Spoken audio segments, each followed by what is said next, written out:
Pemirsa yang terhormat, kita lanjutkan kisah sang jenius terlempar ke masa lampau bab 8 sampai bab 13.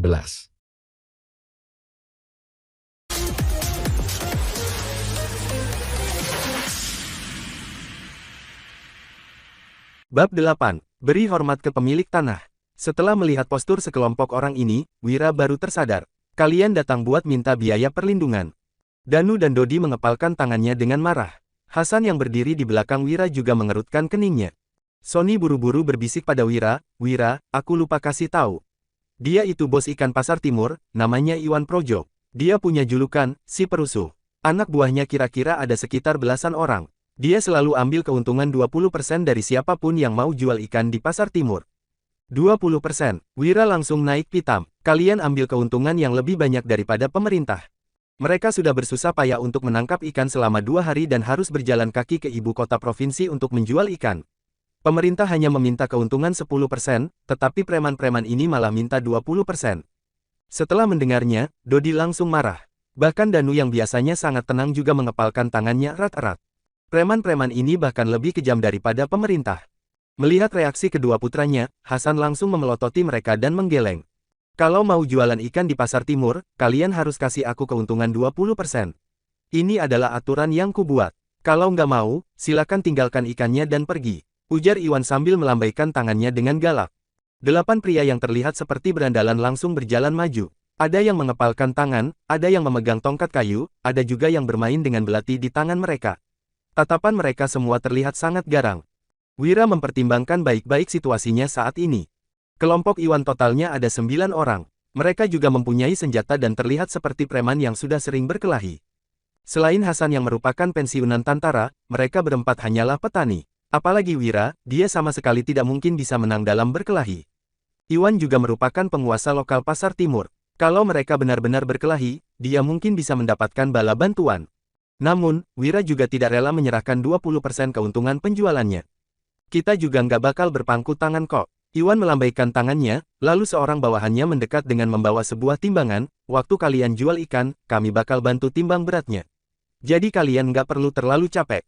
"Membantu," dengus Wira. Wira tahu maksud Iwan. Mereka akan menimbang ikannya dan menyimpan uang lebih dari pembeli. Pembeli yang merasa tertipu akan melapor ke pengadilan daerah.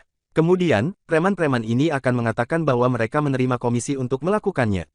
"Setuju apa enggak? Aku nggak mau buang-buang waktu sama kalian." Begitu Iwan menjentikkan jarinya, 8 orang preman langsung maju.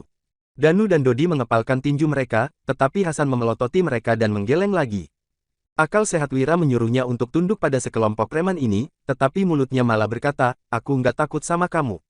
Sony buru-buru membujuk Wira, lalu meminta maaf pada Iwan. "Kak Iwan, jangan marah. Kita semua toh teman, kami bakal serahkan uangnya, tapi temanku ini harus bayar utang besar. Bisa nggak kasih potongan harga dulu untuk sementara? Kalau utang temanku ini sudah lunas, kami bakal lunasi kekurangannya." "Teman," Iwan langsung terlihat bersemangat dan menggerakkan jarinya untuk menyuruh Sony mendekat. Saat Sony sudah sampai di hadapannya, Iwan langsung menamparkan dan menendang Sony hingga terpental. Kemudian, dia memaki, "Dasar anak sialan. Kamu itu siapa? Siapa temanmu? Patahkan sebelah kakinya, lalu usir dia dari pasar timur." 4 preman langsung maju dan mulai menghajar Sony. Iwan menatap Wira, lalu berkata sambil tersenyum sinis, "Nak, kamu nggak mau nurut ya?" Bagi Iwan, orang yang tidak menuruti kata-katanya harus dihajar supaya mereka takut. Jika tidak, akan makin banyak orang di pasar timur yang membantahnya. Wira merasa terancam lagi setelah melihat Sony yang dipukul.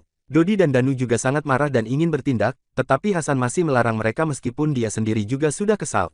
"Dasar brengsek." Wira yang awalnya sudah siap untuk mengalah pun menjadi murka. Dia berbalik dan mengeluarkan sebatang kayu dari gerobak, lalu langsung menghantamkannya ke kepala Iwan. Dia juga menyerang keempat preman yang menghajar Sony sambil berteriak, "Paman Hasan, Danu, Dodi, cepat pergi lapor ke pihak berwajib." Wira rela membayar keuntungan 20%, tetapi dia tidak bisa terima Sony dihajar. Sony sudah menemaninya datang menjual ikan, tetapi malah dipukuli lagi setelah membantunya berbicara. Wira tidak bisa tinggal diam. Wira memukul keempat orang yang sedang menghajar Sony, lalu menarik Sony dan hendak kabur. Semua orang di pasar timur langsung tercengang setelah melihat kejadian ini. Tidak ada orang yang menyangka bahwa Wira berani memukul Iwan. "Ayah, ayah!" Danu dan Dodi sudah murka, mereka pun langsung menatap ke arah Hasan lagi dan berteriak pada saat yang bersamaan. "Haish, lakukanlah." Hasan pun terpaksa setuju setelah melihat situasinya. Danu dan Dodi langsung gembira dan menyerang sekelompok orang itu. Ah, beraninya kamu memukulku. Iwan menutup kepalanya sambil berteriak kesakitan, lalu berdiri dengan terhuyung-huyung. Saat melihat tangannya dilumuri darah, dia pun berteriak dengan marah, hajar mereka habis-habisan, terutama si bajingan itu. Beraninya kalian memukul Kak Iwan. Sudah bosan hidup, ya? Kedelapan preman yang terlihat garang itu langsung berpencar.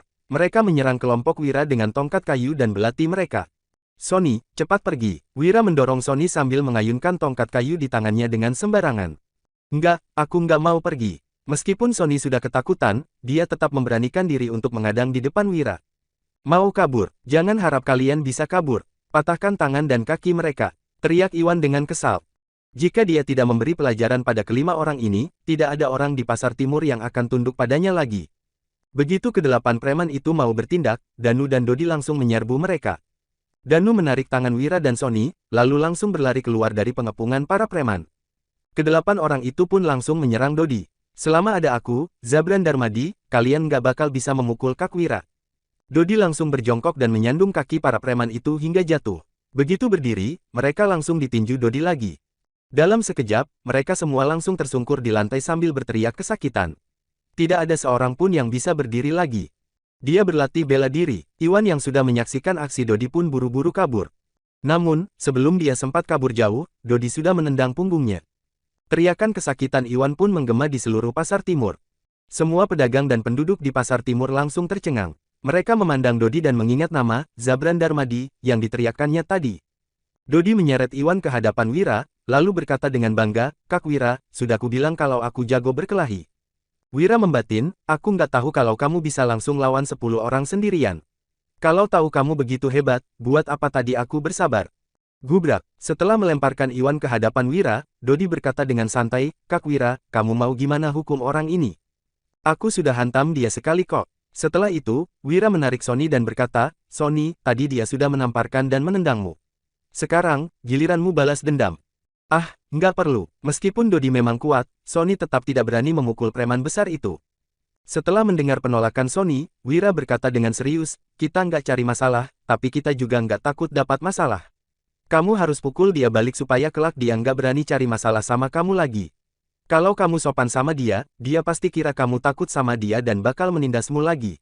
Cepat pukul dia, kalau nggak, jangan ikut aku lagi. Para pedagang ikan yang sebelumnya sudah dirugikan pun tergerak hatinya. Baik, setelah memikirkan tamparan dan tendangan yang diterimanya tadi, amarah Sony pun melonjak. Saat dia baru mengangkat tangannya, Iwan malah berkata dengan dingin, Nak, kamu tahu aku siapa? Aku ini bawahan petugas patroli dari pengadilan daerah. Kalau kamu berani pukul aku, jangan harap kamu bisa keluar dari tempat ini. Setelah mendengar ucapan Iwan, amarah Sony langsung sirna. Dia pun menurunkan kembali tangannya. Namun, Wira berkata dengan serius, pukul saja. Aku bakal lindungi kamu. Masalahnya sudah menjadi seperti ini. Meskipun Sony tidak memukulnya, Iwan juga tidak akan melepaskan mereka. Mereka harus membuat Iwan kehilangan wibawanya agar dia tidak bisa bertindak seenaknya lagi di Pasar Timur. Wira akan memikirkan konsekuensinya lagi nanti. Setelah melihat tatapan mata Wira yang tegas, Sony pun memberanikan diri untuk menamparkan dan menendang Iwan. Setelah itu, kemuraman dalam hatinya langsung sirna. Ah! Iwan berteriak kesakitan sambil meringkuk. Saat melihat Iwan yang diperlakukan seperti itu, ketakutan di dalam mata para pedagang ikan di Pasar Timur pun berubah menjadi amarah. Patroli sudah datang. Setelah mendengar hal itu, semua orang pun gempar. Bab 9. Seorang pria parubaya berjalan mendekat dari kejauhan. Dia mengenakan topi hitam dan seragam biru yang dipadu dengan rompi merah. Di bagian tengah rompi itu terdapat tulisan, patroli. Dia mengenakan sepatu bot, di pinggangnya juga bergantung sebilah golok. Pria itu tidak terlalu tinggi, tetapi juga tidak pendek. Dia terlihat seperti orang cerdik pada umumnya. Namun, kemunculannya langsung membuat seluruh Pasar Timur menjadi hening. Semua amarah yang terukir di wajah setiap pedagang langsung sirna dan digantikan dengan seulas senyum menyanjung. Pria parubaya itu adalah petugas patroli Pasar Timur. Namanya Eko Makmur. Status seorang petugas patroli tidak termasuk tinggi di ibu kota provinsi. Akan tetapi, para penduduk juga tidak berani menyinggungnya. Di ibu kota provinsi, jabatan yang berpangkat tinggi adalah pati, pejabat sipil dan jenderal militer. Selebihnya yang tidak berpangkat adalah hakim, patroli, panitera dan sebagainya. Mereka biasanya disebut pejabat. Meskipun para pejabat ini tidak berpangkat, mereka termasuk bagian pemerintahan dan bergaji tinggi. Posisi mereka biasanya dilanjutkan oleh anak-anak mereka. Setiap pejabat memiliki puluhan bawahan yang membantu mereka menangani tugas dari pemerintah. Para pejabat tidak memberi imbalan kepada anak buah mereka. Jadi, para bawahan ini harus mendapatkan keuntungan sendiri pada saat menjalankan tugas. Keuntungan besar yang didapatkan para bawahan ini harus dibagikan kepada pejabat, sedangkan keuntungan kecil dapat dibagi oleh mereka sendiri. Iwan adalah bawahan Eko. 70% keuntungan yang didapatkan Iwan dari pedagang ikan akan dibagikan kepada Eko. Sementara 30% sisanya akan dibagi Iwan dengan 8 anak buahnya. Saat melihat bawahannya tersungkur di lantai, Eko tidak langsung datang menghampiri mereka. Dia berdiri di tempat untuk mengamati mereka terlebih dahulu, lalu baru berjalan ke depan gerobak. Tadi, Danu dan Dodi tidak merasa takut saat menghadapi 9 preman. Namun, mereka malah langsung ketakutan saat melihat Eko. Sony juga takut hingga gemetaran, sedangkan Hasan hanya mengerutkan keningnya tanpa mengatakan apapun. Wira mengerti kenapa mereka berempat bereaksi seperti itu. Di mata para penduduk desa, mereka tidak mampu menyinggung hakim, patroli dan pejabat-pejabat kecil lain yang berhubungan dengan kantor pemerintahan daerah. Pak Eko, begitu melihat bosnya datang, Iwan buru-buru mengadu, kamu harus membantuku menegakkan keadilan. Aku datang ke pasar timur untuk membeli ikan, tapi kelima orang ini malah memukuliku sampai begini. Cepat tangkap mereka ke pengadilan daerah. Sembarangan, Dodi yang tidak sabaran sudah tidak bisa menahan diri. Dia langsung berkata, jelas-jelas kami yang datang untuk menjual ikan, tapi kamu malah mau memeras kami dengan meminta 20% keuntungan. Itu sudah lebih tinggi 10% dari pajak yang harus kami bayar. Sekarang, kamu malah fitnah kami lagi. Sepertinya aku harus menghabisimu hari ini. Begitu mendengar ucapan Dodi, Iwan langsung ketakutan dan bersembunyi di belakang Eko. Dia sudah merasakan kehebatan Dodi tadi. Sebelum Dodi sempat bertindak, Danu pun menahannya. Saat melihat situasi ini, tidak ada orang yang berani bersuara. Mereka hanya menatap Eko dalam diam. Eko mengamati Wira, lalu bertanya, kamu itu pelajar? Wira mengangguk. Eko pun bertanya lagi, kamu punya prestasi? Wira melaporkan nilainya, waktu di tahun makmur kedua, aku dapat peringkat ketiga. 5 tahun yang lalu, Raja baru Kerajaan Nuala naik jabatan. Tahun jabatannya disebut Tahun Makmur. 2 tahun setelah Raja baru menjabat, pemilik tubuh sebelumnya mengikuti ujian sarjana yang menerima 20 orang pelajar dari provinsi kecil. Pemilik tubuh sebelumnya menduduki peringkat ketiga dalam ujian itu. Pada zaman ini, pelajar yang berprestasi memiliki beberapa hak istimewa. Ternyata kamu itu seorang cendekiawan. Aku Eko Makmur, petugas patroli dari pengadilan daerah. Eko yang tadinya terlihat serius pun tersenyum dan menyanjung Wira. Kemudian, dia langsung berbalik dan menamparkan Iwan. Iwan langsung tercengang hingga tidak merasakan darah yang mengalir dari sudut mulutnya. Dasar preman, beraninya kamu menindas seorang cendekiawan. Hari ini, aku bakal bawa kamu ke pengadilan daerah supaya kamu dihukum. Eko pun langsung menyeret Iwan pergi. Preman-preman lainnya juga mengikuti mereka dengan patuh. Bukannya Iwan itu bawahan Eko. Kenapa Eko malah menangkapnya? Soalnya yang Iwan ganggu itu seorang cendekiawan. Eko pasti takut cendekiawan itu menghukum keluarga mereka abis jadi pejabat tinggi. Jadi, dia pura-pura menghukum Iwan dulu. Ah, ternyata pemuda itu seorang cendekiawan. Tapi kenapa dia jadi pedagang? Memangnya tadi kamu nggak dengar? Dia punya utang. Begitu Eko pergi, suasana di pasar timur menjadi ramai kembali. Wira masih sedikit tertegun. Dia tidak menyangka ternyata reputasinya sebagai seorang pelajar cukup berguna juga. Setelah tersadar dari keterkejutan, mereka berlima pun mulai menjual ikan. Eko menyeret Iwan keluar dari pasar timur. Setelah keluar dari pasar timur, dia pun menendang Iwan lagi. Iwan langsung berdiri dan buru-buru menyanjung Eko, Pak Eko, dia cuma seorang pelajar, masih belum jadi sarjana. Perjalanannya untuk menjadi pejabat masih jauh. Kenapa kita harus takut padanya? Sebelum Iwan menyelesaikan kalimatnya, Eko menamparnya lagi. Dasar tolol, dia sudah terpilih menjadi pelajar di usia 15 tahun, itu berarti dia sangat berbakat. Orang seperti ini cepat atau lambat pasti bakal jadi sarjana. Kalau sudah jadi pejabat besar, dia pasti bisa dengan gampang menghukummu. Orang paling mengerikan di dunia ini adalah cendekiawan. Cuman orang bodoh kayak kalian yang merasa cendekiawan itu mudah ditindas. Anak yang tidak sabaran itu bisa menghajar 9 orang sendirian. Dia jelas adalah orang yang berlatih bela diri. Orang yang menarik anak yang tidak sabaran itu juga pasti jauh lebih hebat darinya. Orang yang paling mengerikan adalah pria parubaya yang memiliki tatapan tajam itu. Aura yang dipancarkannya bahkan lebih mengerikan dari seorang algojo. Dia pasti juga bukan orang biasa. Jika Eko ingin menghadapi ketiga orang itu, dia juga belum tentu berhasil bahkan dengan mengerahkan seluruh anak buahnya. Bisa gawat jika masalah ini jadi besar dan diketahui pemimpin kabupaten. Sebagai pejabat kecil, Eko paling jelas orang seperti apa yang bisa ataupun tidak bisa disinggung. Setelah mendengar ucapan Eko, Iwan buru-buru berkata sambil tersenyum, Pak Eko benar. Tapi gimana kalau kelak mereka masih terus berjualan ikan di pasar timur? Kita nggak boleh kehilangan keuntungan sebesar ini. Tentu saja nggak boleh. Eko memicingkan matanya, lalu berkata, hari ini, kamu sudah dikalahkan mereka, kamu nggak bakal bisa menekan para pedagang itu lagi. Untuk sementara, ganti bos saja dulu. Nanti kalau ada kesempatan, kamu boleh menjabat lagi. Nggak perlu ambil keuntungan dari kelompok cendekiawan itu, tapi suruh mereka jangan umbar-umbar hal ini ke orang lainnya. Eko merasa orang-orang ini pasti sudah berusaha keras untuk menangkap segerobak ikan itu. Lagi pula, cuacanya sudah makin dingin, ikan juga akan makin sulit ditangkap. Jadi, Eko merasa tidak mengambil keuntungan dari mereka juga tidak akan merugikan dirinya. Baik, Pak Eko. Iwan menunduk dengan tidak rela. Bos yang sudah turun pangkat mana mungkin bisa naik pangkat lagi. Lagi pula, bos pengganti juga tidak begitu mudah dicari. 13.760 gabak. Ikan yang masih hidup sangat mudah dijual. Belum sampai 2 jam, ikan di gerobak mereka hanya tersisa 2 ekor yang besar dan 10 ekor yang kecil. Itu juga merupakan penghasilan bersih yang mereka dapat setelah membayar pajak. Ini adalah pertama kalinya Sony, Danu dan Dodi melihat uang yang begitu banyak dalam hidup mereka. Mata mereka langsung berbinar. Namun, Hasan malah menggeleng sambil mengerutkan keningnya. Jumlah yang kita dapat ini masih belum setengah dari 40.000 gabak. Ketiga orang itu langsung tersadar dan berkata dengan cemas, jadi gimana? Kita sudah nggak sempat tangkap ikan lagi. Hari ini hari terakhir bayar utang. Wira juga tersenyum masam. Dia awalnya mengira penjualan ikan yang masih hidup paling tidak bisa menghasilkan 20-30 ribu gabak. Alhasil, harga penjualan di kerajaan Nuala masih belum mencapai harapannya. Cuman bisa pinjam uang dulu. Hasan menghela napas, lalu berkata, aku masih punya 3.000 gabak. Kalau kita pinjam sama para kerabat, seharusnya bisa terkumpul 10.000 gabak.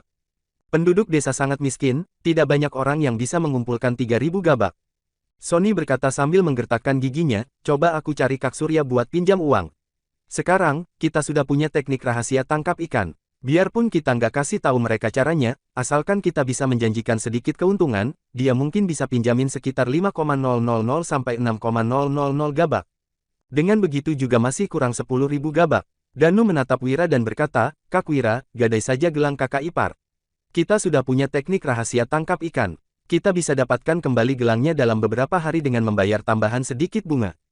Nggak perlu, aku masih punya cara lain. Wira menggeleng, lalu lanjut berkata, sekarang, kalian ke pasar selatan dan beli barang-barang yang kusuruh kalian beli pakai uang ini. Abis itu, pergi ke toko besi keluarga Salim, di pasar utara untuk cari aku. Dari awal, Wira memang tahu dia tidak bisa mendapatkan 40.000 gabak dari hasil menangkap ikan sehari. Setelah mendengar Wira ingin membeli barang, keempat orang itu langsung terkejut. Sony berkata dengan bingung, Paman Hasan, lihat, uang membayar utang sudah nggak cukup, tapi Wira malah mau belanja lagi. Apalagi semua yang dia suruh beli itu makanan, pakaian dan barang sekunder lain yang nggak penting. Dia mulai boros lagi. Ucapan Sony membuat Dodi marah. Sony, dasar nggak punya hati nurani. Kak Wira sudah membelikanmu dan kakak pakaian dan sepatu, tapi kamu malah mengatainya. Sony mengeluh, aku cuman khawatir dia nggak bisa bayar utang. Danu yang dewasa pun berkata, ayah, kenapa Kak Wira membelikanku dan Sony pakaian yang serupa? Hasan menjawab, ikuti saja kata Wira. Dia itu orang yang punya banyak ide. Dia menyuruh kita melakukan ini pasti ada artinya. Patuhi saja perintahnya. Bab 10. Wira tiba di toko besi keluarga Salim di Pasar Utara. Ini adalah toko besi paman pemilik tubuh sebelumnya. Saat berumur sekitar 10 tahun, pemilik tubuh sebelumnya tinggal di rumah pamannya ini untuk belajar. Istri pamannya sudah meninggal saat persalinan. Jadi, paman dan putrinya hanya bisa bergantung pada satu sama lain. Mereka bersikap sangat baik terhadap pemilik tubuh sebelumnya. Namun, pamannya menentang pernikahan pemilik tubuh sebelumnya dengan Wulan 3 tahun yang lalu.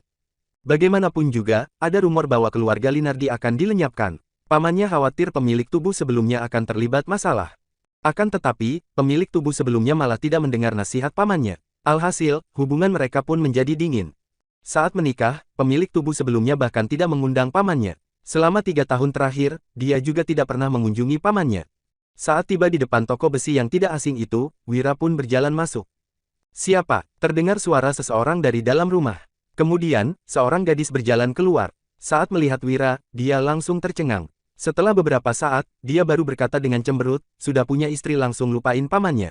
Dasar durhaka, masih ingat datang kemari. Gadis itu berumur sekitar 17-18 tahun. Wajahnya kecil, rambutnya diikat model kucir kuda. Dia tidak terlalu tinggi, sedangkan wajahnya dihiasi beberapa bintik hitam. Matanya besar dan jernih, giginya juga rapi. Dia terlihat cantik dan manis. Setelah mendengar ucapannya, Wira tidak marah. Dia malah berkata sambil tersenyum, "Lestari, paman di mana?" Gadis itu adalah adik sepupu Wira, Lestari Salim. Dia sudah membantu ayahnya mengelola keuangan di rumah sejak kecil. Jadi, dia sangat jago berhitung. Selain itu, dia juga bermulut tajam. Sejak kecil, pemilik tubuh sebelumnya sudah sering adu mulut dengannya. Dia pergi memilih batu bara. Bentar lagi juga balik. Setelah mengamati Wira sejenak, Lestari berkata dengan muram, "Dengar-dengar, abis nikah, kamu asyik foya-foya dan sudah habiskan semua kekayaan yang diwariskan paman dan bibi. Rumor itu benar, jangan bohong." Wira tersenyum ringan sambil mengangguk. "Dasar kamu ini, semuanya bilang kalau kakak ipar itu wanita tercantik sekabupaten, tapi kamu malah bertindak sembarangan di luar. Apa sebenarnya yang kamu pikirin? Sudah dipelet orang." Setelah memarahi Wira, Lestari pun mengganti topik pembicaraan. "Aku sudah malas mengatai orang nggak berperasaan sepertimu. Sudah makan belum? Mau ku masakin sesuatu?" "Nanti saja." Setelah mendengar ucapan Lestari, Wira langsung terkejut dan menggeleng dengan rasa bersalah. Tiba-tiba, seorang pria kekar yang menjinjing dua keranjang batu bara berjalan masuk. Saat melihat Wira, pria itu langsung meletakkan keranjang berisi batu bara dan buru-buru menghampiri Wira dengan gembira. "Wira, akhirnya kamu datang juga." Orang itu adalah paman pemilik tubuh sebelumnya. Namanya Suryadi Salim. Dia sangat menyayangi pemilik tubuh sebelumnya seperti putra kandungnya sendiri. Namun, pemilik tubuh sebelumnya masih belum dewasa. Setelah melihat pamannya, Wira membungkuk sambil berkata, "Paman, maafkan aku. Dulu, aku nggak ngerti soal kekhawatiranmu. Aku sudah salah. Cepat bangun." Suryadi buru-buru memapah Wira, lalu berkata dengan berlinang air mata, "Paman juga salah. Sebagai orang dewasa, seharusnya aku tetap pergi mengunjungimu meski kamu nggak datang jenguk aku. Tapi sekarang sudah nggak masalah. Lestari, cepat pergi beli 1/4 kilo daging sapi untuk Wira. Dengar-dengar, ada yang jual ikan yang masih hidup juga di pasar timur, pergi beli seekor untuk kakakmu ini. Harga daging sapi setengah kilo 100 gabak, 1/4 kilo sudah mau 50 gabak. Harga seekor ikan segar setengah kilo 80 gabak, yang sekilo seekor sudah mau 160 gabak. Ditambah dengan bahan lainnya, cuman makanan untuk dia seorang sudah menghabiskan 300 gabak. Ayah, dia sudah nggak datang jenguk kamu selama 3 tahun, tapi kamu malah begitu senang begitu dia datang minta maaf." Begitu mendengar ucapan ayahnya, Lestari langsung cemberut. Dia dengan cepat menghitungkan seluruh biaya yang diperlukan untuk menjamu Wira, tetapi tetap bangkit sambil menjinjing keranjang sayur. Wira buru-buru melambaikan tangannya dan berkata, "Lestari, jangan beli sayur dulu.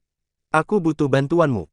Lestari langsung cemberut. "Kamu butuh bantuan apa? Dengar-dengar kamu sudah pinjam uang sama orang. Apa kamu datang cari kami karena nggak bisa bayar utang?" Lestari, setelah memelototi putrinya, Suryadi bertanya pada Wira, "Wira, maafkan paman nggak mengawasimu baik-baik selama beberapa tahun ini, kamu jadi terjerumus ke jalan yang salah. Jangan takut, abis bayar utangnya, jadilah orang yang baik ke depannya. Kamu utang berapa? Paman punya sedikit simpanan, kamu boleh pakai dulu untuk bayar utang." "Ayah, itu uang yang kusimpan supaya kamu bisa menikah lagi dan melahirkan anak untuk meneruskan keluarga kita." Setelah mengucapkan hal itu, Lestari dipelototi ayahnya lagi. Dia pun berkata dengan cemberut, "Kamu cuman sayang dia. Aku memang punya sedikit utang, tapi aku bisa bayar sendiri. Paman, Lestari, aku butuh kalian persiapkan beberapa barang untukku. Makin cepat makin bagus."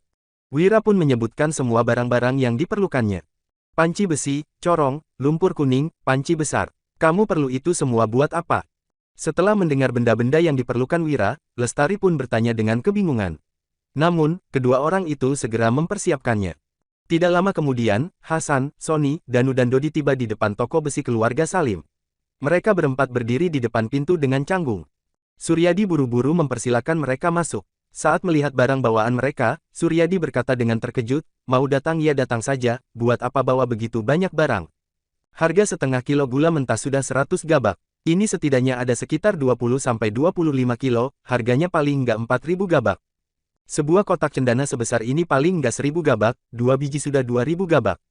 Selembar sapu tangan sutra ini 500 gabak, 2 lembar sudah 1.000 gabak. Jubah sutra dan sepatu bot dari toko penjahit keluarga Solia paling nggak 1.500 gabak. Giok ini paling nggak 4.000 gabak. Sebuah kantong wewangian ini 2.000 gabak. 2 ekor ikan besar dan 10 ekor ikan kecil ini masih hidup. Beratnya paling nggak 15 kilo, bisa dijual sekitar 900 gabak." Setelah melihat barang-barang yang dibawa Hasan dan yang lainnya, Lestari langsung menyebutkan semua harga-harganya. Keempat orang itu pun menatap Lestari dengan terkejut. Semua barang yang mereka beli harganya kurang lebih sama dengan harga yang disebut Lestari. Lestari benar-benar hebat. Wira, kamu toh nggak punya begitu banyak uang. Buat apa kamu bawa begitu banyak barang kemari? Entah apa yang dipikirkan Lestari sehingga dirinya tiba-tiba tersipu. Kami yang tangkap ikannya kemarin. Sebagian besar sudah terjual, sisanya ini untuk kamu dan paman. Kemudian, Wira mengalihkan topik pembicaraan. Gula mentah ini bakal kuproses lagi buat dijual. Selebihnya, lihat saja nanti. Cepat masak dulu, kami semua belum makan. Cepat pergi masak, aku pergi beli daging dulu. Selesai berbicara, Suryadi pun pergi dengan membawa keranjang sayurnya. Sementara Lestari langsung masuk ke dapur untuk memasak. Wira pun memberi perintah kepada Hasan, Danu, Dodi dan Sony. Danu ditugaskan menutup pintu toko, sedangkan Dodi ditugaskan mencuci corong yang mereka beli tadi. Sony mengaduk campuran lumpur kuning dan Hasan menyalakan api untuk panci besar. Keempat orang itu sangat penasaran apa yang mau dilakukan Wira. Tidak lama kemudian, Suryadi pulang dari berbelanja sayur. Situasi di hadapannya membuatnya terkejut. Begitu api menyala, Wira menuangkan 3 bungkus gula mentah ke panci. Setelah gulanya mencair, dia langsung berkata, "Sony, cepat masukkan cairan lumpur kuningnya." Hah, Sony langsung terkejut. "Wira, yakin mau tuang? Gula di dalam panci ini paling nggak 1,5 kilo. Kalau sudah tuang campuran lumpur kuning ke dalam, gulanya sudah nggak bisa dimakan lagi. Kita bakal rugi 1000 gabak." Hasan dan Danu juga terkejut. Jika lumpur kuning dituangkan ke dalam sirup gula akan terbuang sia-sia. Wira langsung mendesak, "Tuang saja. Kalau enggak, gulanya benar-benar bakal terbuang sia-sia." Setelah mendengar ucapan Wira, Sony langsung mengulurkan tangannya dengan gemetar. "Jangan tunda lagi, ikuti saja perintah Kak Wira." Meskipun Dodi juga heran, dia langsung maju dan menuangkan seember cairan lumpur kuning itu ke dalam panci. Dia tidak tahu apa yang ingin Wira lakukan, tetapi dia akan mematuhi semua perintah Wira mulai sekarang. Begitu cairan lumpur kuning dituang ke dalam cairan gula, Wira langsung mengaduk dengan cepat. Lumpur kuning dan cairan gula pun menyatu. Tepat pada saat ini, Lestari berjalan keluar untuk menyuruh kelima orang itu makan. Setelah melihat keadaan itu, dia buru-buru berlari ke dapur dan berteriak, "Ayah, Kak Wira menuangkan cairan lumpur kuning ke dalam gula mentah." Suryadi langsung terkejut. Wira toh nggak bodoh. Kenapa dia menyia-nyiakan barang seperti itu? Coba pergi lihat. Bab 11. Lestari dan Suryadi buru-buru keluar. Mereka melihat Wira mengangkat panci itu, lalu menuangkan campuran cairan gula dan lumpur kuning ke dalam corong yang dilapisi jerami. "Ayah, lihat," ujar Lestari dengan cemberut. Suryadi juga melihat situasinya dengan kaget. Larutan gula itu mengalir turun melalui corong dan mulai terpisah. Tidak lama kemudian, bagian atas mengkristal menjadi gula putih, bagian tengah membentuk gula coklat dan bagian paling bawah adalah ampas gula mentah. "Gula coklat dan gula putih," seru Lestari dengan terkejut. Harga gula mentah paling murah, 100 gabak per setengah kilo, sedangkan harga gula coklat 300 gabak per setengah kilo. Di pasar, belum ada yang menjual gula putih. Perbandingan warna lapisan gula itu adalah 50% gula putih, 30% gula coklat dan 20% ampas gula mentah. Dengan perbandingan seperti itu, gula coklat yang didapat sudah bisa menutupi modal gula mentah. Sementara penjualan gula putih sudah benar-benar murni keuntungan. Suryadi, Hasan, Danu dan Sony sangat kaget. Mereka tidak mengerti kenapa gulanya bisa berubah menjadi begitu. Dodi langsung bertanya, "Kak Wira, kenapa cairan lumpur kuning yang digabungkan dengan cairan gula mentah bisa jadi gula putih dan gula coklat?" Semua orang sangat penasaran. Wira pun menjelaskan dengan sederhana, di dalam gula mentah, ada kotoran dan pigmen. Cairan lumpur kuning bisa mengabsorsi kotoran dan pigmen itu sehingga muncul gula putih dan gula coklat. Produksi gula di kerajaan Nuala masih belum sempurna. Gula yang dipakai mereka adalah gula mentah yang didapatkan dari tebu. Ada juga sebagian kecil orang yang menggunakan abu kayu atau putih telur bebek untuk membuat gula coklat. Cara menggunakan lumpur kuning untuk memurnikan gula baru ditemukan di zaman berikutnya. Wira memiliki gelar doktor di bidang kimia. Jadi, dia tahu jelas mengenai prinsip-prinsip yang terlibat dalam proses tingkat rendah ini. Pigmen, kotoran, mengabsorsi. Tidak ada orang yang mengerti apa yang dikatakan Wira. Wira mengambil sedikit gula putih itu, lalu berkata, "Coba cicip." Keenam orang itu mengelilingi corong, lalu mengambil sedikit gula putih dan mencobanya.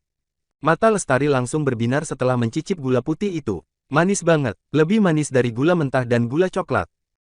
Lebih manis dari gula coklat. Sony menambahkan dengan serius, seolah-olah dia pernah memakan gula coklat. Gula termasuk barang sekunder, penduduk desa tidak sanggup membelinya. Mereka hanya bisa memakan sedikit gula mentah saat mengunjungi para kerabat pada tahun baru. Sementara gula coklat adalah makanan orang kaya. Aku hanya pernah makan gula mentah. Gula putih ini jauh lebih manis daripada gula mentah. Apa yang dibilang Dodi adalah kenyataan, dia bukan sedang sok tahu seperti Sony. Suryadi, Hasan dan Danu juga mencoba gula coklat untuk membandingkannya. Setelah itu, mereka langsung mengangguk dengan penuh semangat. Gula putih memang lebih manis, tetapi manfaatnya tidak sebagus gula coklat. Wira melirik Lestari, lalu berkata, waktu perempuan butuh tambah darah, lebih bagus kalau minum air gula coklat. Setelah mendengar kata-kata Wira, Lestari langsung malu. Dia memelototi Wira dan memarahinya, "Cih, bajingan." Suryadi dan Hasan berdeham, sementara Danu, Dodi dan Sony hanya melongo. Dodi bertanya lagi, "Kak Wira, dari mana kamu tahu cara ini?" "Memangnya masih perlu tanya?" Sony berkata dengan yakin, "Wira pasti belajar dari buku." "Pintar." Wira mengacungkan jempolnya pada Sony. Tindakan Sony sudah menyelamatkan dirinya dari mengarang alasan. "Dasar bodoh." Lestari langsung memutar matanya setelah melihat ekspresi bangga Sony. Jika di buku tertulis cara memurnikan gula putih pasti sudah dijual di pasaran. Mana mungkin harus menunggu hingga Wira yang memurnikannya. "Wira," Suryadi langsung bertanya ke intinya, "kamu berencana mau jual berapa gula putihnya?" Dodi mengelus kepalanya sambil berkata, "Kalau harga gula coklat sudah 300 gabak, gula putih yang lebih manis daripada gula coklat paling nggak harus dijual 400 gabak, kan?" Danu juga mengangguk. Penjualan gula putih dengan harga 400 gabak per setengah kilo sudah sangat menguntungkan. 400 gabak terlalu murah. Sony melambaikan tangannya dan langsung melontarkan harga tinggi, "Menurutku, paling nggak harus jual 600 gabak. Harganya harus lebih tinggi 2 kali lipat dari harga gula coklat." Suryadi dan Hasan menggeleng pada saat bersamaan, gula putih jauh lebih manis daripada gula coklat. "Aku rasa 600 gabak masih terlalu murah. Seharusnya jual 800 gabak per setengah kilo." Di antara mereka, Lestari yang paling berani. "Aku rasa 800 gabak masih kemurahan. Gula putih tidak bisa dijual untuk orang biasa, tapi untuk orang kaya. Menurutku langsung jual 1000 gabak per setengah kilo. Kak Wira, gimana menurutmu?" "Setengah kilo dijual 1000 gabak." Semua orang langsung merinding. "Kita makan dulu deh." Wira tidak menjawab. Jika Lestari juga hanya berani menjual 1000 gabak per setengah kilo, itu menandakan bahwa orang-orang ini masih terlalu sederhana. Makan siang mereka hari ini sangat mewah. Ada serabi, ikan rebus tahu, daging rebus wortel, telur goreng dan tumis kol bawang putih. Suryadi juga mengeluarkan sebotol arak buah. Danu, Dodi dan Sony langsung kegirangan. Sejak kecil, mereka belum pernah makan begitu banyak lauk ataupun minum arak. Wira hanya menyesap sedikit arak buah itu dan tidak menyentuhnya lagi.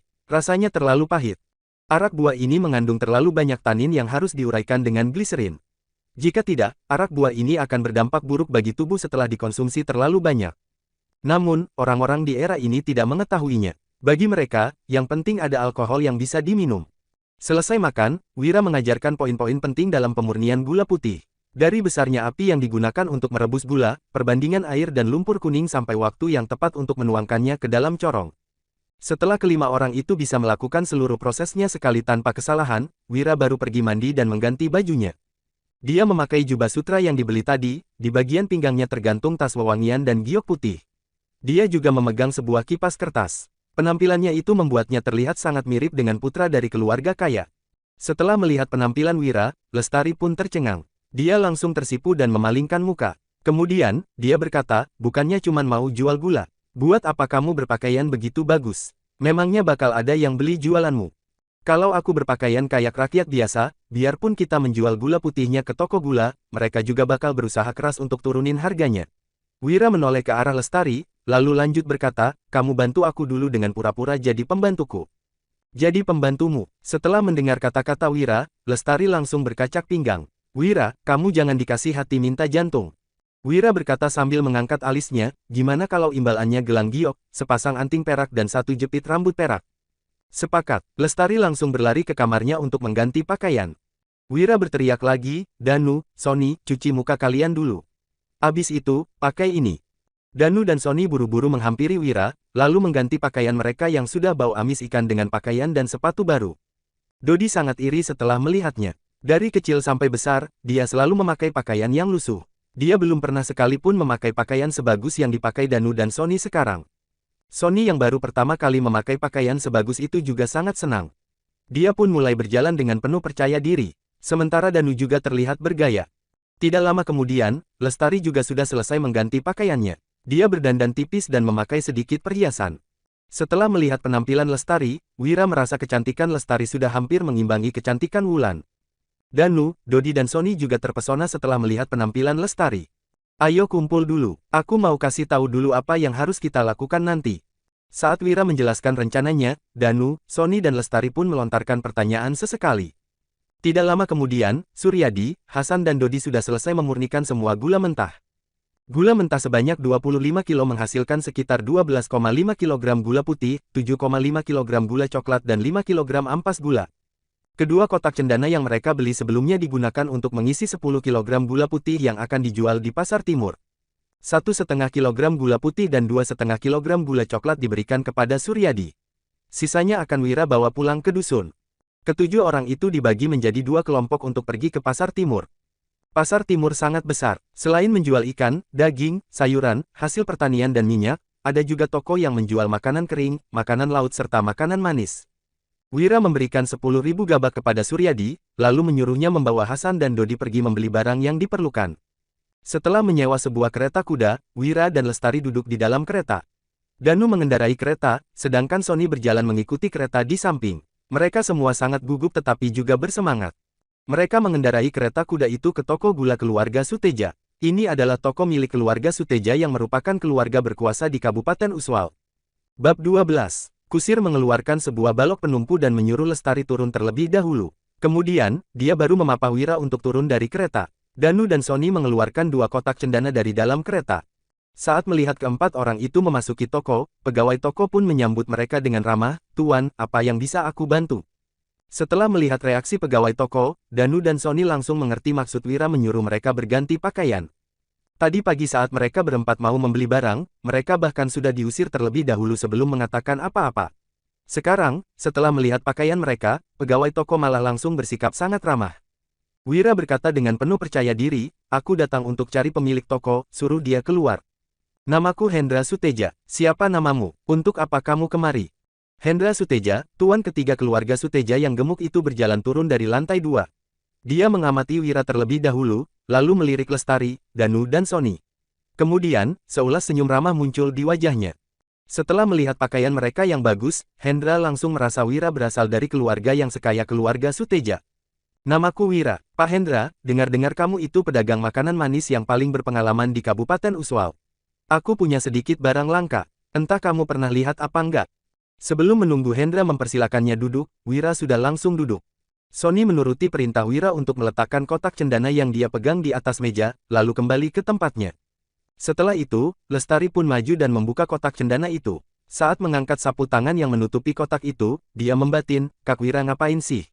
Kenapa nggak langsung suruh Sony buka? Lagian, apa kegunaan sapu tangan ini?"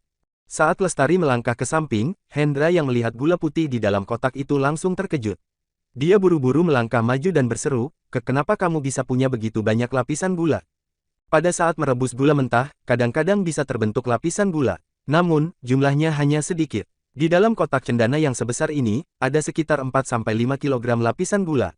Hendra sangat penasaran dari mana Wira mendapatkannya. "Pak Hendra, itu bukan lapisan gula, melainkan gula kristal dari wilayah barat." Wira memutar matanya, seolah-olah sedang menghadapi orang desa, "Coba saja." Lestari membelalakkan matanya. Dia sangat terkejut saat melihat Wira yang mampu berbohong dengan begitu baik. Siang tadi, Wira baru memberitahu mereka bahwa itu adalah gula putih. Sekarang, dia malah memperkenalkannya sebagai gula kristal dari wilayah barat kepada Pak Hendra. Lestari merasa tindakan Wira sangat mengesalkan dan sombong. Sementara Danu dan Sony tetap terlihat cemberut sesuai perintah Wira. Gula kristal dari wilayah barat. Pak Hendra dengan hati-hati mengambil sedikit gula untuk mencicipinya. Setelah itu, matanya langsung berbinar. Gula ini jauh lebih manis daripada gula coklat dan juga terlihat jernih, memang cocok disebut sebagai gula kristal. Jika ada yang bisa memasok gula kristal untuk Hendra, dia bisa menjadi pedagang gula terbesar di Provinsi Jawali. Meskipun sangat menginginkannya, Hendra tetap berkata dengan tenang, "Apa kamu membawa gula kristal ini ke toko gula keluarga Suteja supaya aku bisa membantumu menjualnya? Tapi ini masih belum akhir tahun, bisnis gula masih belum begitu lancar." Dari pengalaman berdagangnya selama ini, Hendra tahu bahwa dia tidak boleh bersikap terlalu antusias meskipun sangat menginginkan sesuatu. Jika tidak, penjual akan menaikkan harganya. Sebaiknya dia berpura-pura untuk tidak menginginkannya. Jadi, orang lain yang akan memohon padanya. Dengan begitu, dia bisa mendapatkan keuntungan besar. "Pak Hendra, bukan begitu. Aku cuma datang buat tanya harga, lalu aku masih mau pergi tanya pada Pak Saul. Abis pulang ke kota pusat pemerintahan, aku baru bakal buat keputusan." Wira membuka kipasnya, lalu bangkit. Kalau Pak Hendra nggak mau, aku pamit dulu. Ayo, kita pergi ke toko gula keluarga Wibowo. Saat melihat sandiwara Wira, Lestari pun tersenyum kecil. Dia merasa akting Wira sangat bagus. Jelas-jelas dia berasal dari Dusun Darmadi, tetapi malah mengatakan bahwa dirinya berasal dari kota pusat pemerintahan. Lagi pula, sekarang dia punya utang 40.000 gabak dan harus segera menjual gula agar bisa bayar utang. Namun, dia malah bertindak seolah-olah tidak mau menjualnya. Sementara Hendra, dia jelas-jelas sangat menginginkan gula ini, tetapi malah berpura-pura tidak menginginkannya. Mereka berdua sama liciknya. Setelah mendengar ucapan Wira, Sony buru-buru maju dan menutup kotak cendana. Kemudian, dia mengangkat kotak itu dan bersiap-siap untuk pergi. Sebelum datang, Wira sudah berpesan kepada mereka untuk langsung mengikuti apapun perintahnya. Haish, Wira, aku toh nggak bilang nggak mau. Hendra langsung menahan Wira dan berkata, aku bakal beli gula kristal ini 1000 gabak per setengah kilo.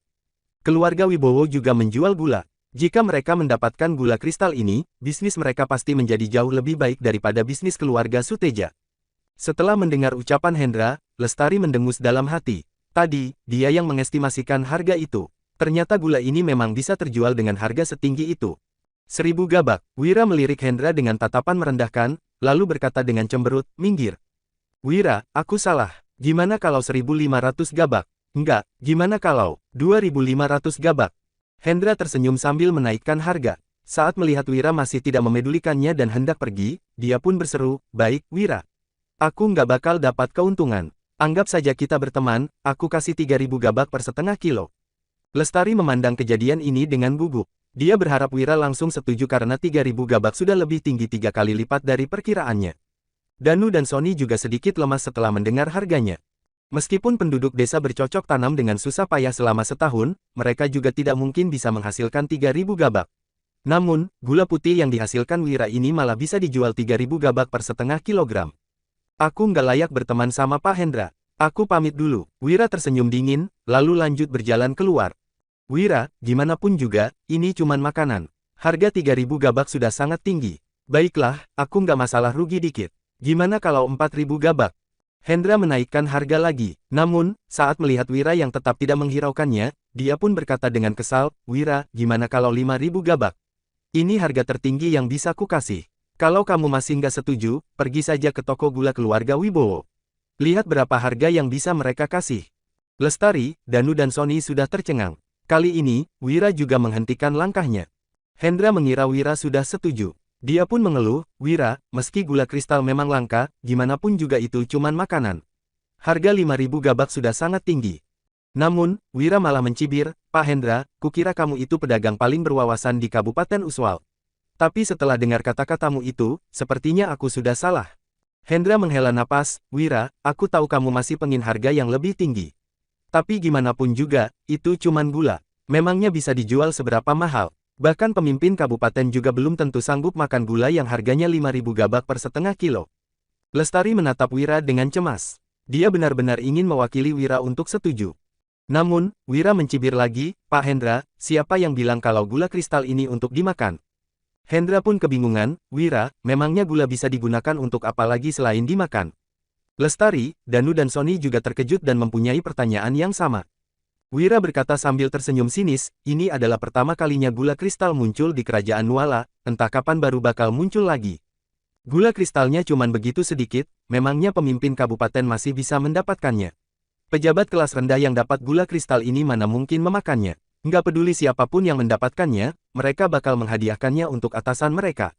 Orang yang menerima hadiah ini bakal mengingat orang yang menghadiahkannya. Sebab, ini adalah barang langka yang belum ada sebelumnya. Aku sudah begitu terus terang, apa Pak Hendra masih mau pura-pura bodoh? Wira tidak percaya pedagang berpengalaman ini tidak mengetahui seberapa berharganya barang langka seperti gula putih. Setelah maksud hatinya dibongkar Wira, Hendra pun berkata sambil tersenyum, aku benar-benar nggak pura-pura bodoh. Tapi, aku benar-benar nggak tahu cara jualnya tadi. Berhubung kamu sudah menjelaskannya, aku sudah tersadar. Aku nggak buka harga lagi deh. Kamu saja yang bilang mau jual berapa. Wira langsung berkata dengan lugas, setengah kilo 30.000 gabak. Lestari, Sony dan Danu langsung tercengang. Sepakat, Hendra menyetujuinya tanpa ragu. Kemudian, dia langsung pergi mengambil uangnya. Setelah Hendra pergi, Wira pun menghela napas. Haish, harga yang kubuka masih terlalu rendah. Setelah mendengar ucapan Wira, Lestari sangat ingin langsung memaki kakak sepupunya itu. Jelas-jelas Wira sudah untung banyak, tetapi dia masih mengeluh. Tidak lama kemudian, Hendra turun dengan membawa sebuah kotak kecil. Kotak itu berisi batang emas dan perak yang totalnya 600.000 gabak. Begitu melihat uang itu, Lestari langsung melongo, sedangkan Sony langsung lemas dan Danu menahan napasnya. Sony dan Danu belum pernah melihat koin emas dan perak. Biasanya mereka hanya menggunakan koin perunggu. Begitu melihat reaksi ketiga orang itu, Hendra langsung menoleh ke arah Wira. Wajar saja kalau para pelayan tidak pernah melihat uang sebanyak ini. Namun, akan aneh apabila tuan mereka juga mempunyai reaksi yang sama. Bab 13. Simpan uangnya. Wira sama sekali tidak melirik uang di dalam kotak itu. Dia langsung bangkit dan melambaikan tangannya. Transaksi kita sudah selesai. Aku pamit dulu. Danu menerima kotak itu, sedangkan Lestari dan Sony berjalan di belakangnya. Wira, tunggu dulu. Hendra langsung mengejarnya dan bertanya, kapan kamu bisa sediakan gula kristal ini lagi? Itu tergantung keberuntunganku, Wira berkata sambil mengangkat alisnya. Gula kristal pada dasarnya memang langka. Pedagang dari wilayah barat harus melalui wilayah bangsa Agrel sebelum sampai di kerajaan Nuala, sedangkan wilayah bangsa Agrel sangat berbahaya. Entah kapan mereka bakal datang lagi. Mungkin 3 bulan, mungkin juga setahun. Jadi, aku juga nggak bisa pastikan waktunya. Oh, Hendra berkata dengan hormat, kulihat kamu sangat berwibawa, kamu pasti berasal dari keluarga besar, kan? Apa kamu itu anak keluarga Darmadi dari kota Nagari? Kota Nagari juga merupakan kota pusat pemerintahan. Jaraknya sekitar 150 km dari tempat ini. Namun, tidak ada keluarga besar yang bermarga Darmadi di sana. Aku berasal dari kota pusat pemerintahan Jagabu. Wira melambaikan tangannya dengan kesal, kalau Pak Hendra nyesal, batalkan saja transaksinya. Aku bisa bertransaksi dengan orang lain dan menjualnya seharga 1 juta gabak ke orang lain. Kota pusat pemerintahan Jagabu adalah kota perbatasan kerajaan Nuala dengan wilayah bangsa Agrel. Kabupaten Uswal termasuk yurisdiksi kota pemerintahan Jagabu. Jika ada orang dari wilayah barat yang mau masuk ke wilayah kerajaan Nuala, pemberhentian pertama mereka adalah kota pusat pemerintahan Jagabu. Hendra menanyakan semua pertanyaan itu untuk menguji Wira. Ini, Danu langsung mendorong kotaknya kepada Hendra. Wira sudah berpesan pada yang lainnya untuk langsung menuruti semua perintah Wira. Jadi, Danu pun langsung bertindak sesuai perintah. Namun, Hendra malah buru-buru mengadang di depan gula putih dan berkata, Wira, transaksi kita sudah selesai. Uang 600.000 gabak itu sudah jadi milikmu, sedangkan 10 kilo gula ini milik keluarga Suteja. Pelayan, antar Tuan Wira keluar. Pegawai toko langsung mempersilakan mereka keluar. Wira masuk ke kereta kuda dengan ekspresi dingin. Kemudian, keempat orang itu pun meninggalkan toko gula keluarga Suteja. Setelah melihat kereta kuda menjauh, ekspresi Hendra yang tadinya terlihat ramah pun berubah menjadi tajam dan tegas. Meskipun sikap Wira terlihat seperti putra keluarga kaya, Hendra tetap merasa ada yang aneh. Selain pakaian pelayan wanita itu, pakaian orang lainnya adalah pakaian baru. Di sisi lain, meskipun Wira mengenakan jubah sutra, kualitas giok dan tas wewangiannya sangat buruk. Kereta kuda yang mereka pakai juga seperti kereta kuda biasa. Jadi, Hendra tidak begitu percaya bahwa Wira berasal dari keluarga besar. Selain itu, gula tidak mudah diawetkan. Jika dibawa masuk dari wilayah barat yang jauh, gulanya pasti bisa sedikit meleleh. Namun, 10 kg gula kristal ini sama sekali belum meleleh. Hal yang terpenting adalah kota pusat pemerintahan Jagabu lebih makmur daripada Kabupaten Uswal. Kenapa Wira tidak menjual gula kristal ini di sana dan malah datang ke daerah kecil seperti ini? Keraguan-keraguan ini sudah melekat di benak Hendra. Dia memberi perintah kepada pegawainya, lalu pegawainya itu pun langsung keluar. Wah, emasnya banyak banget. Di dalam kereta, Lestari mengambil sebatang emas, lalu menggigitnya. Kemudian, dia pun berseru kegirangan, kalau bisa menghasilkan 600.000 gabak sehari, 10 hari sudah 6 juta gabak, sebulan 18 juta gabak, setahun sudah 216 juta gabak. Dalam 10 tahun, kita sudah bisa mengumpulkan miliaran gabak. Kak Wira, kamu sudah mau kaya raya. Wira menggeleng, dasar mata duitan. Untuk sementara, gula putih sudah nggak bisa dijual di Kabupaten Uswal. Lestari pun bertanya dengan terkejut, kenapa? Wira menjawab, tadi, Hendra nggak berhenti mengujiku. Aku rasa dia punya maksud lain. Lestari langsung tercengang, kenapa aku nggak merasa begitu? Wira menatap ke arah Danu yang duduk di depan, lalu berkata, Danu, coba lihat ada yang ikutin kita nggak? Lestari langsung cemberut, Kak Wira, transaksi kita sudah selesai, untuk apa Pak Hendra suruh orang ikuti kita? Begitu Lestari selesai bicara, Danu pun menjawab, Kak Wira, benar katamu. Pegawai toko Pak Hendra memang lagi ikuti kita. Mana mungkin, Lestari pun melihat keluar jendela. Setelah melihat memang ada pegawai toko gula yang mengikuti mereka dari jauh, dia pun tercengang.